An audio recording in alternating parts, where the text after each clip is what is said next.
The implementation of the Zikne-Raznea racial licensing system didn't go over seamlessly, of course. Though Avarignia itself was over 90% Avarignian and 95% broadly European, 5% of the population, or 1.5 million people, was still made up of Chinese farmers and itinerant laborers who either had no desire to leave or could not afford to. Then, there were a few leftist agitators who supported them, namely individuals associated with philosophist movements, like a professor named Dr. Laurent Larania, who used whatever influence and money he had to smuggle undesirables across the border into Italia. Indeed, some Avarignians left as well, specifically those who supported the monarchy and those who were members of the Simulchian cult. About 15,000 people would escape this way over the course of 1942, leading Avarignia to launch an invasion of their neighbor to the east, with the goal of recapturing the escapees. During this time, Avarignia's colonial holdings across the sea all raised their flag in rebellion, not wishing to be subject to the new array of labor protections and consumer regulations that the Pazzi government was imposing, along with, of course, a healthy collection of new taxes.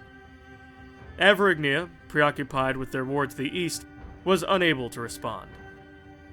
Unfortunately for Pumiapes, Trunahinth, and Arupes, the Zarathermite civil war came to an end around the same time. During the Battle of Ponce, the pirate lord himself, Captain Visnai, was obliterated by a cannonball, and despite putting the other pirate bands on the back foot, the forces of the Praedu Laucum dissolved, and the civil war ended. Many pirate bands, hurting for treasure and resources, turned outward against the world once more, and launched individual invasions of Trunahinth, Arupes, and Pumiapes.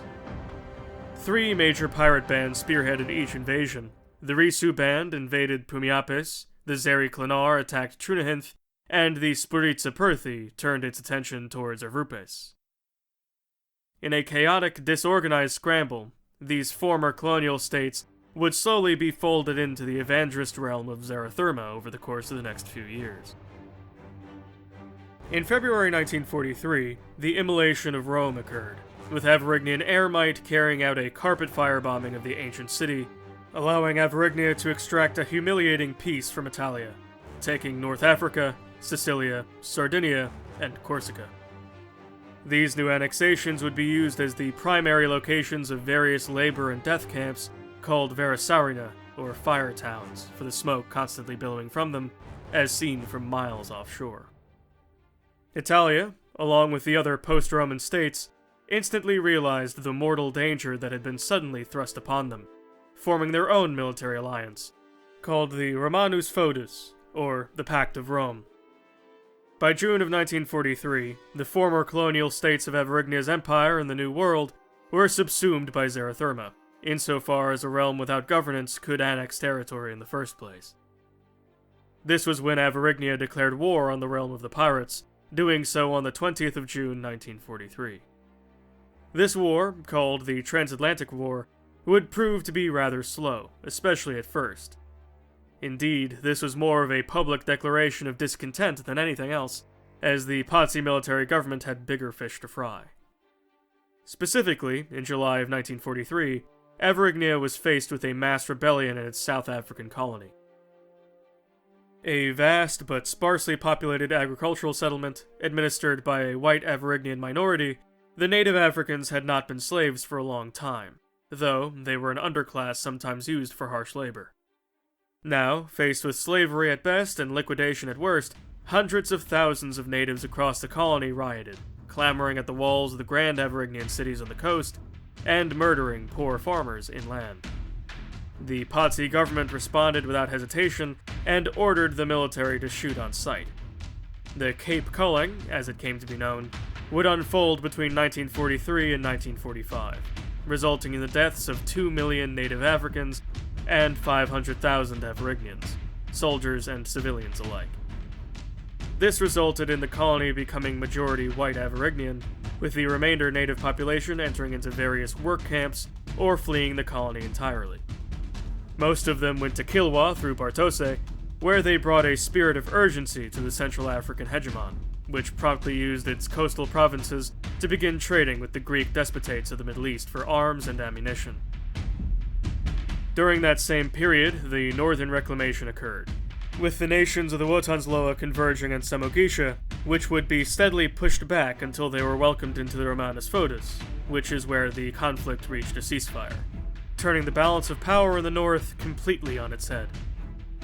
Notably, Britannia survived, even taking some land back from England. The Middle East was also engulfed in turmoil, with the various Greek despotates still making a name for themselves. Between 1942 and 1943, Alexandropon captured the Phrygian imperial remnant in Kuwait, while Transarabia made gains against Apatatosa, Crete conquered Palestine, and Mongolistan annexed Lebanon.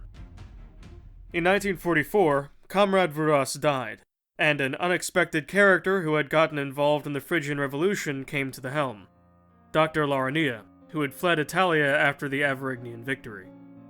He presided over the momentum of his predecessor and the resultant victory over the Agathoclid royal family, which fled the country.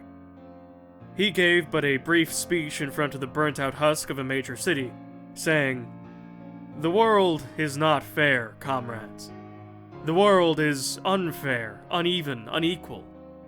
But now, we are here to fix all that. The great harvest of envy is at hand. It is no longer your lot, worker, to stare up at the rich man with frustrated tears. Now is your time to knock the teeth out of his haughty smile, tear the fine dress from his wife, and scatter his riches to the streets. Now is the time of reckoning." He and his so-called Commission of Equity and Interpersonal Damages Restitution took near oligarchic control of Phrygia, and announced a huge array of reforms within the following 48 hours.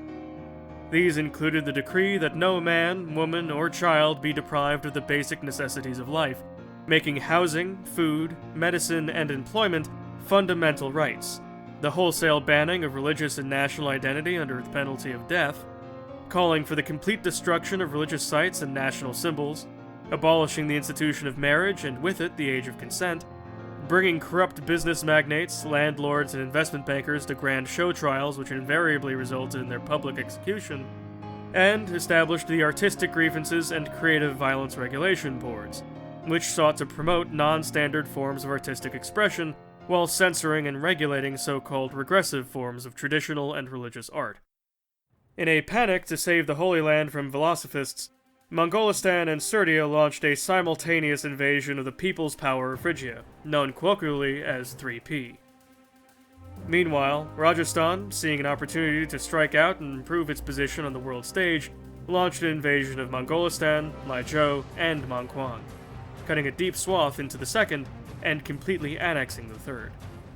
If they managed to overcome their western neighbor, it would herald a new age of prosperity for the traditionally isolated subcontinental power. Then, of course, there was East Asia. While the civil war between racial crown thought and suicidal rebirth raged in Shaojin, the Cixi League decided to make their move in 1942, reducing Shaojin to a husk of its former self over the course of the next 3 years. Though, this would also result in Namning collapsing into civil war itself, split between various factions. The face of the age was one of war. The snarling visage of Mars stands glaring, that old Roman god drunk on human blood. Indeed, a world gone mad is slipping even further. Can order truly come from chaos?